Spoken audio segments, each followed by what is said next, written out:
News, सच जरूरी है। नमस्कार दर्शकों, मैं श्रद्धा तिवारी और आप देख रहे हैं MNS न्यूज टीवी। तो आइए देखते हैं आज की खास खबर, एक नजर डालते हैं आज की हेडलाइंस की ओर। तेलंगाना रेस्क्यू ऑपरेशन में अब रोबोट होंगे तैनात। पंजाब जमीन विवाद को लेकर महिला कम्युनिस्ट लीडर की हत्या।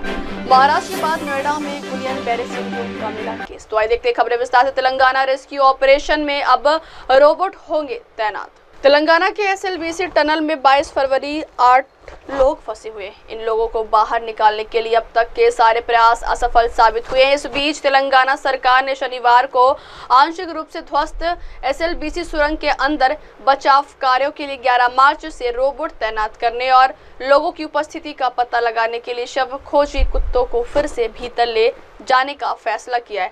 एक अधिकारी ने बताया कि सुरंग में घटनास्थल पर पहुंचने के लिए आखिरी के 70 मीटर के लिए रोबोट के इस्तेमाल पर संबंधित एजेंसियों के साथ चर्चा की गई है और वर्तमान में किए जा रहे सभी प्रयासों के अलावा मंगलवार से रोबोट को तैनात किए जाएंगे। उन्होंने कहा कि भारतीय भूवैज्ञानिक सर्वेक्षण ने एक प्रारंभिक रिपोर्ट पेश की है, जिसमें अन्य बातों के अलावा उसने आगाह किया है कि आखिरी 70 मीटर में बचाव अभियान अत्यधिक सावधानी और देखभाल के साथ चलाया जाना चाहिए। उन्होंने कहा कि मानव अवशेष का पता लगाने वाले कुत्ते द्वारा चिन्हित 2 बिंदुओं पर 5 फीट से अधिक गहराई तक खुदाई की जाएगी, क्योंकि श्रमिक संभवतः अब नष्ट हो चुकी है। सुरंग खोदने वाली मशीन की दूसरे हिस्से में फंसे हुए हैं। वही इन्हें अधिकारी को बचाव कार्य के लिए रोबोट तैनात करने के लिए तत्काल कदम उठाने का निर्देश दिया, क्योंकि क्षतिग्रस्त TBM के टुकड़े बचाव कर्मियों के लिए खतरा पैदा कर रहे हैं। मंत्री ने कहा कि सरकार रोबोट विशेषज्ञों की सेवाओं का उपयोग करके बचाव कार्य करने के लिए 4 करोड़ रुपए खर्च करेगी। अगली खबर,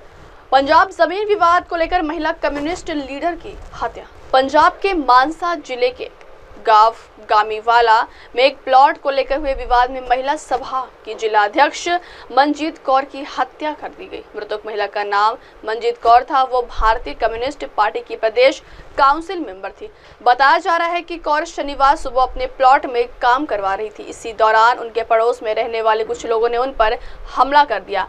जानकारी के मुताबिक कि आरोपियों ने मंजीत कौर पर लाठी डंडों से हमला किया और बेरहमी से उनके साथ मारपीट की। इस दौरान कोई उनके बचाव के लिए नहीं आया, जिसके बाद उनकी मौत हो गई। वही घटना को अंजाम देने के बाद आरोपी मौके से फरार हो गए हैं। दिन दहाड़े हुई इस घटना से हड़कंप मच गया। इस बीच मामले की जानकारी मिलते ही पुलिस मौके पर पहुंची और शव को कब्जे में लिया।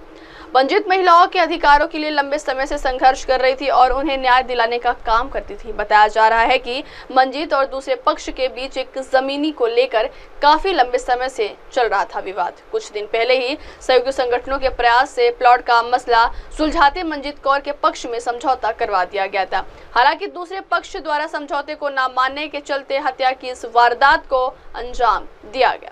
अगली खबर, महाराष्ट्र के बाद नोएडा में गुलियन बैरे सिंड्रोम का मिला केस। नोएडा से के कैलाश अस्पताल में 35 साल के पुरुष मरीज को गुलियन बैरे सिंड्रोम का पता चला है। एक दुर्लभ लेकिन गंभीर न्यूरोलॉजिकल डिसऑर्डर है। इसमें इम्यून सिस्टम पेरिफेरल नर्वस पर हमला करती है। वही अब नोएडा में मिले इस मामले ने चिंता पैदा कर दी है, खासकर तब जब महाराष्ट्र में इस बीमारी से जुड़ी कुछ मौतें हुई हैं। बता दें कि महाराष्ट्र में गुलियन बैरे सिंड्रोम के 225 मामले सामने आए हैं। इनमें से 197 की पुष्टि हुई है और 28 संदिग्ध हैं। राज्य के स्वास्थ्य अधिकारियों के अनुसार इस बीमारी की वजह से 12 मौतें हुई है, जिनमें से 6 की पुष्टि हुई है और 6 संदिग्ध मामले में हैं। महाराष्ट्र में गुलियन बैरे सिंड्रोम के बढ़ते मामलों के जवाब में सार्वजनिक स्वास्थ्य विभाग ने प्रकोप को रोकने और आगे प्रसार को रोकने के लिए कई उपाय लागू किए। पुणे नगर निगम और पुणे ग्रामीण के अधिकारियों को निगरानी गतिविधियों को मजबूत करने का निर्देश भी दिया गया। अब वक्त चला दर्शकों ब्रेक से लौटने के बाद देखिए देश और दुनिया की तमाम बड़ी खबरें। बने रहिए MNS न्यूज टीवी पर। नमस्कार। नमस्ते, मैं हूं वैशाली माड़े और आप देख रहे हैं MNS न्यूज। देखते रहिए MNS। आप देख रहे हैं MNS न्यूज, सच जरूरी।